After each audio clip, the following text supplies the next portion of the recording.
Naglinis ako guys ng electric fan namin dahil madumi na. Malalaman mo yan guys kung madumi na dahil hindi na malakas ang ikot. Syempre makikita mo rin yung dumi niyan guys kahit nasa labas lang ng electric fan. Syempre may mata ka diba? Nakikita mo naman yan. Bitaw guys, joke lang. Kailangan talaga nating linisin yan guys, yung electric fan natin. Lalong-lalo na ginagamit naman natin araw-araw. Dahil yan yung nakakalaki ng bayaran ng kuryente natin guys. Lalong-lalo na kung madumi na yan.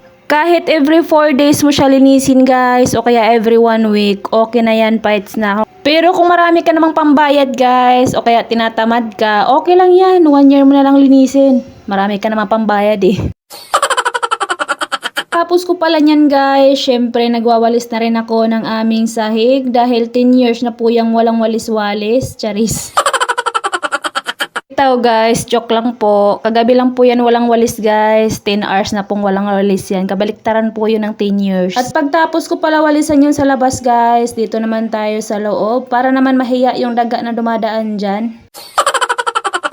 Sinali ko na rin pala yung kusina guys para mahiya naman yung ipis na dumadaan-daan dyan. Oo, tama ang narinig nyo. Ipis po at daga ang mga kaibigan namin dito sa bahay. Anyway guys, nagkuha pala ako ng plastic. Oo, plastic ka. Oh, sorry. Tao guys, joke lang po. Pero kung natamaan ka, ay totoo nga plastic ka, charis. Balik tayo sa aking ginagawa guys. Tinapon ko na pala yung kanin na napanis kagabi. At kailangan ko yan siya ibalot guys dahil nangangamoy po yan. Lalong-lalo na kung hindi natatapon natin agad-agad ang ating mga basura. Sorry Lord, hindi po namin naubos yung rice. Nagda-diet po kasi ako ngayon, charis.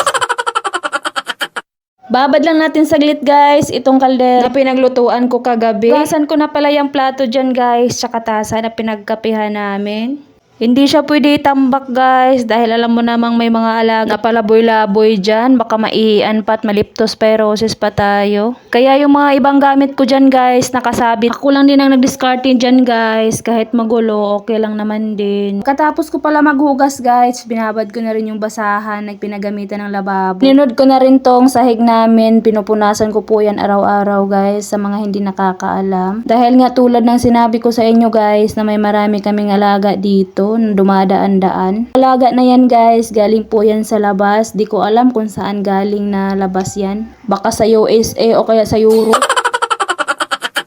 Wala kaming map guys dahil maliit lang naman itong naupahan namin na room. Pamunas lang guys, sapat na. Sali na rin natin tong sala-sala namin guys. Dahil sa pintuan po sila dumadaan dyan guys o sa may pinag-apahakan ko ng pa. Yung mga bobwet na mga friend namin guys, dyan po dumadaan. At dinikitan ko na rin tong calendar namin guys dahil nalaglag sa pinagsabitan ko. Dinikitan ko lang kasi yan ng stick glue guys. At pagtapos niyan guys, naghanap na rin ako ng masusuot namin ni Talia dahil maliligo na rin kami dahil mga bahong giti na.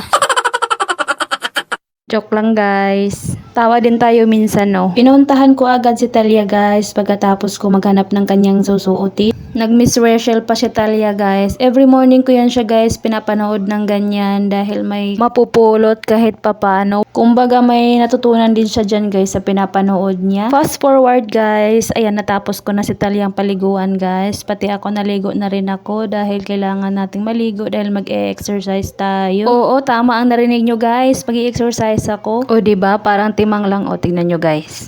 Oo. Aerobic dance pala yung ginawa ko guys. Nanonood lang ako sa TV. Ginagawa ko lang yan siya guys 3 to 4 times a week. Ganon. Kahit pa paano mabawasan yung mga taba-taba natin sa katawan. Hindi ko siya inaaraw-araw guys. Pag gusto ko lang. Ngayon ko lang po ito pinapakita sa inyo guys. Dahil nahihiya ako sa aking ginagawa. Kasi kahit ako yung nanonood guys, para akong timang tignan dyan guys.